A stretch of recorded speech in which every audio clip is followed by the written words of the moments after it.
안녕하세요. 더 넘치는 교회 믿음의 가족 여러분, 4월 21일 화요일 아침입니다.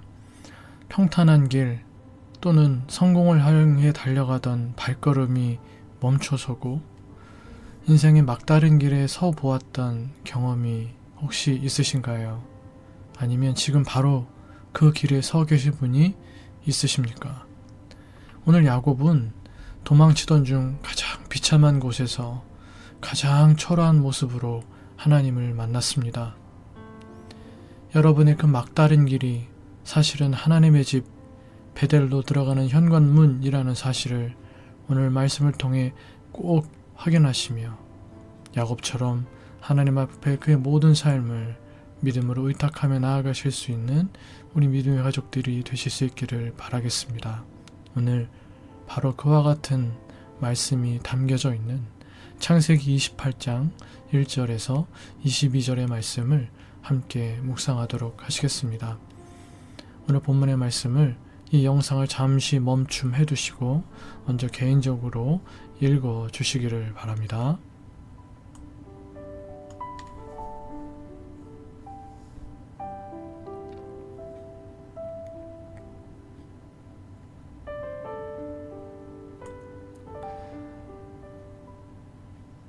매일 성경 순에 있는 성경 이해를 중심으로 오늘 본문의 대략적인 내용을 살펴보도록 하겠습니다.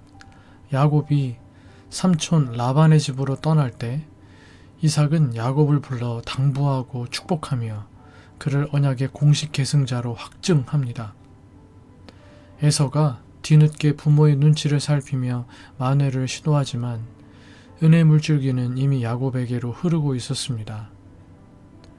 차가운 돌베개를 베고 누운 고독한 밤, 형을 피해 도망하던 야곱은 하늘과 땅을 잇는 사닥다리 환상을 봅니다.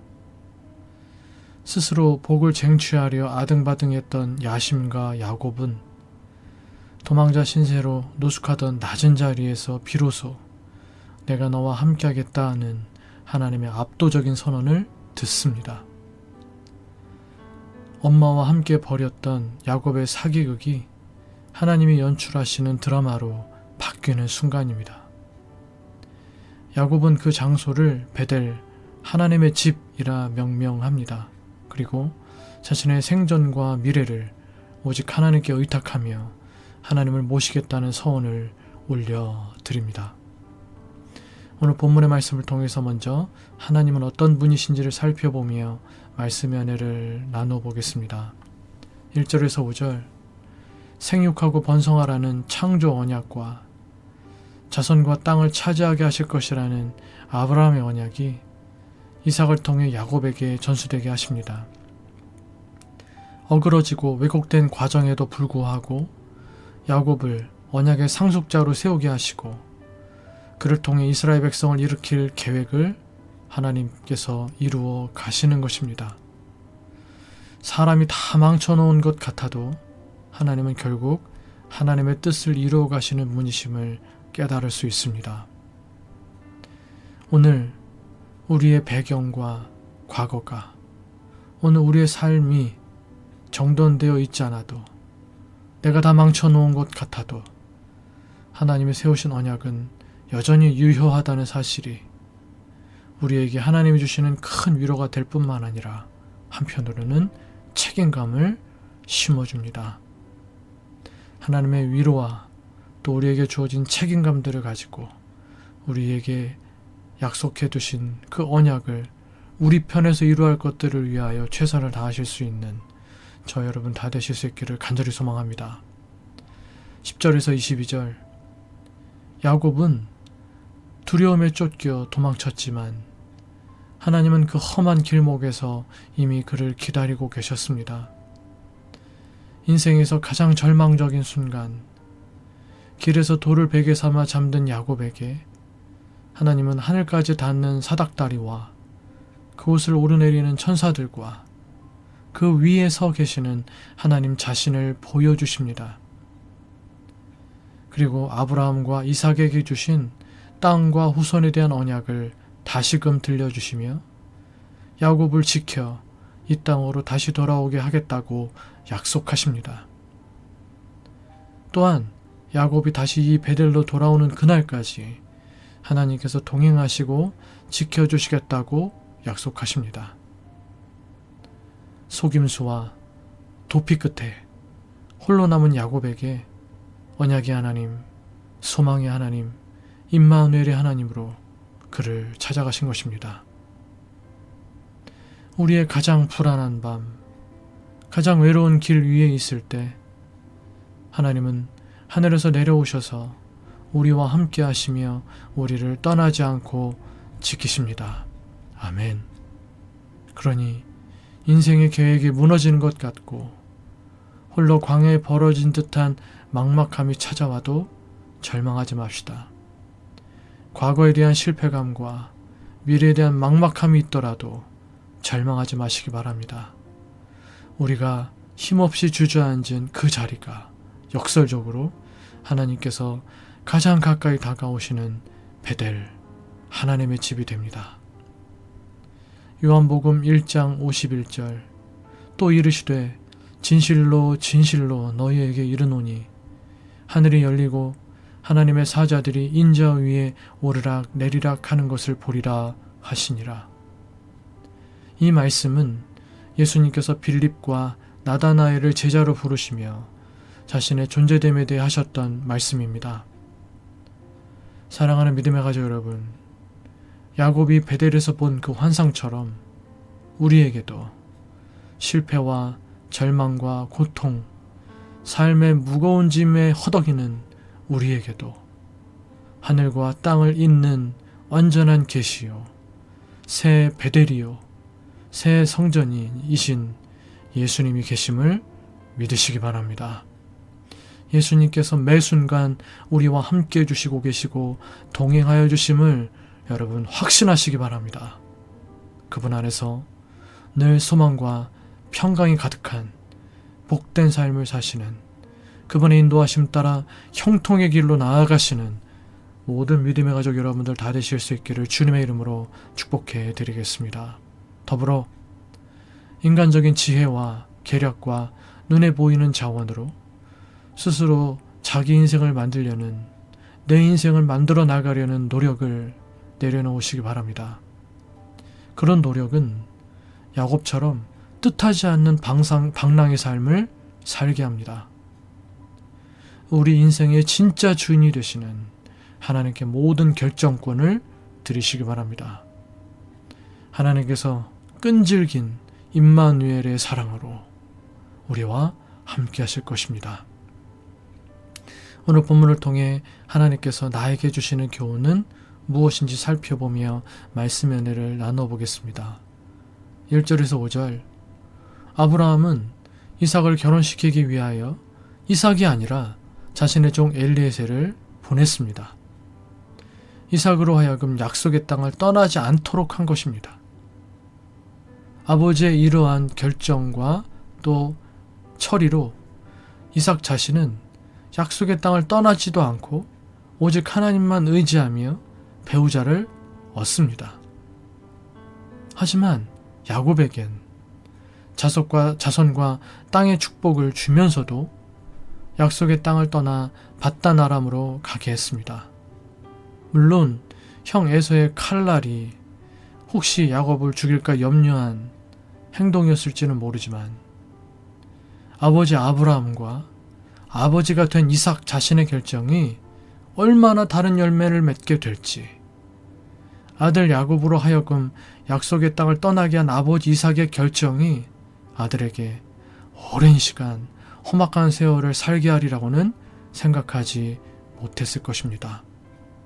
후에 이 야곱이 애굽의 바로를 만나게 되었을 때 자신에 대해 험악한 세월을 살아왔다고 고백하는 장면이 있습니다. 지금 이삭의 이 결정이 바로 야곱으로 하여금 일평생을 험악한 세월을 살게 하는, 고통을 겪게 하는 분기점이 되었던 것입니다. 형을 피해 떠나는 야곱은 분명 아버지로부터의 자손과 땅의 축복을, 하나님께서 주신 자손과 땅의 축복의 그 축복 기도를 받았음에도 불구하고 초라한 도망자에 불과했습니다. 그러나 하나님은 홀로 남은 야곱에게 친히 찾아오셔서 끊어질 듯한 약속을 다시금 이어주십니다. 임마누엘을, 내가 너와 함께 하시겠다는 약속을 내려주십니다. 야곱은 하나님의 이 동행하심에 믿음으로 응답합니다. 하나님께서 함께 해주시겠다 하시지만 혹시 우리가 하나님으로부터 자꾸 떠나려 하는 그런 노력들을 우리는 이제 내려놓아야 합니다. 함께 하시겠다 하신 하나님의 약속에 믿음으로 응답해야 합니다. 우리도 하나님과 어떻게 하든 함께 하려는 그 노력, 믿음의 노력으로 응답하시는 모든 믿음의 가족 여러분들 다 되시기를 바랍니다. 6절에서 9절 에서는 이스마엘의 딸을 아내로 맞아 가나안 여인들과 결혼한 잘못을 만회하려 합니다. 야곱을 바단 아람으로 보내는 것이 신부감을 구하기 위해서라는 것을 알고 자신이 가나안 해쪽 속의 딸과 결혼한 것이 부모를 근심케 했다고 판단하여 아버지 이삭의 이복 형제인 이스마엘의 딸과 다시 결혼합니다. 하지만 역시 언약의 계보가 아닌 이스마엘의 딸과 결혼한 것은 그가 여전히 언약에 무지하고 하나님의 주권에 무감각함을 드러낸 것입니다. 신앙의 본질을 놓친 채 행동이나 형식을 조금 손보는 것으로는 새 사람이 될 수 없습니다. 내 뜻, 내 판단을 따르는 자기 중심성에서 완전히 돌이키고 하나님의 뜻에 전적으로 헌신해야 새 사람의 삶을 살게 되는 것입니다.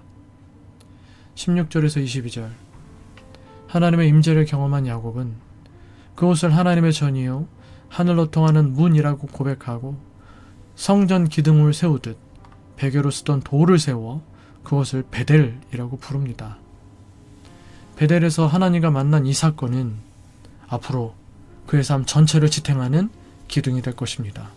그 험악한 세월을 살아나가는 동안 하나님을 떠나지 않고 더욱 하나님을 의지하게 하는 신앙의 강력한 추억이 될 것입니다. 야곱에게 있어서 베델과 같은 우리의 신앙의 삶을 지탱하는 기둥이 있습니까? 오늘 우리의 묵상이, 이 새벽 성찬이 우리 삶을 견인할 하나님의 충만한 임재를 경험하는 베델이 되고 우리 공동체가 절망하는 이들에게, 우리 교회가 절망하는 이들에게 하나님 나라를 보여줄 베델이 되게 합시다. 그리고 한편으로 이 기둥은 하나님과 함께했던 강렬한 추억이라고 제가 말씀을 드렸습니다. 말씀에 순종했을 때 누리게 된 추억, 예배의 자리에서 경험한 은혜의 추억, 기도 응답의 추억, 주님의 몸된 교회 공동체에서 나눈 교제의 추억 등 우리는 하나님과의 추억을 많이 만들어야 합니다. 그것이 과거로부터 우리의 현재와 미래를 비추는 밝은 빛이 될 것입니다. 야곱은 하나님이 자신을 지키시고 이곳 베델로 돌아오게 하시면 여호와를 자신의 하나님으로 모시고 10의 1조를 드리겠노라고 서원합니다. 자신의 미래를 이 베델에서 만난 하나님께 결박해버린 것입니다. 하지만 여전히 만약 무엇하면 이라는 조건이 붙은 신앙이었습니다. 아직 더 깨지고 변해야 될 모습입니다. 하지만 이 서원이 아직 미숙하고 조건적인 서원이지만 아직 야곱의 신앙이 미숙하고 어린아이들의 그것과 같지만 야곱이 처음으로 하나님을 인격적으로 붙들기 시작한 것이기도 합니다. 하나님이 우리를 찾아오셔서 말씀하실 때 완전하지 못하더라도 최선을 다해 믿음으로 반응해야 됩니다. 이 새벽 성찬을 통해 하나님께서 여러분 마음에 도전을 주실 때 그 말씀에 대한 믿음의 반응을 해야 된다는 것입니다. 그럴 때 하나님과의 친밀한 사귐을 경험하게 되고 내 삶을 견인하시는 하나님의 놀라운 능력을 경험하게 되고 마침내 하나님을 나의 하나님이라고 고백할 수 있는 믿음의 사람이 되는 것입니다. 또한 베델의 밤, 하나님 하늘과 땅이 연결된 사닥다리 환상을 통해 야곱은 자신이 하나님과 연결된 존재임을 깨닫습니다. 눈앞의 조건과 상황만 따라다니면 인생은 정처 없이 불안한 유랑에 불과합니다. 그러나 하나님께 소속됐다는 우리의 정체성을 붙들 때 우리 걸음은 목적 있는 하나님께서 우리에게 두신 목적을 따라 이끌려가는 위대한 믿음의 여정 순례가 됩니다. 인생의 막다른 길, 그곳이 바로 하늘문이 열리는 베델입니다. 이제 스스로의 힘으로 길을 만들려던 야심찬 방황을 멈추십시오. 도망치던 야곱을 찾아오신 하나님께서 오늘 홀로 외로운 밤을 보내는 당신의 곁에도 이미 와 계십니다. 이제 여러분의 인생을 하나님께 맡기고 그분과 함께 걷는 믿음의 여정, 순례자의 길을 시작하실 수 있기를 주님의 이름으로 축복해 드리겠습니다. 기도하시겠습니다. 우리 함께 기도하실 때 상황이 어렵고 길이 막혀 있을 때 원망과 두려움 대신 그곳에서 나를 기다리시는 하나님, 언제나 나와 함께 하시는 하나님을 만나게 하여 주옵소서. 외로운 인생길에 늘 함께 하여 주시고 지켜주시는 나의 하나님이 되어주셔서 기도하실 수 있기를 바라고, 조건부의 믿음을 넘어 어떤 상황에서도 하나님을 나의 주 하나님이라 고백하며 매일의 삶을 예배 자리로 일구게 하소서. 거친 광야길과 같은 인생의 길을 걷는 순간에도 나를 떠나지 않으시는 하나님의 동행을 신뢰하며 오늘을 담대히 살아가게 하소서 기도하시기를 바라고, 마지막으로 내가 주인된 삶을 믿음으로 포기하고 나의 주 하나님 앞에서, 하나님의 주권 앞에서 내 삶을 온전히 항복하고 하나님의 인도하심 따라, 하나님의 말씀 따라 순종하며 순례자의 길을 걸어가게 하소서 고백하실 수 있는 이 아침 되시기를 바라겠습니다. 계속해서 교회를 위해서, 믿음의 가족들을 위해서, 또 부족한 저를 위해서 여러분들의 개인적인 기도 제목들 위해서 기도하시다가 일상의 삶을 시작하실 수 있는 이 아침 되시기를 바라겠습니다. 함께 기도하십시다.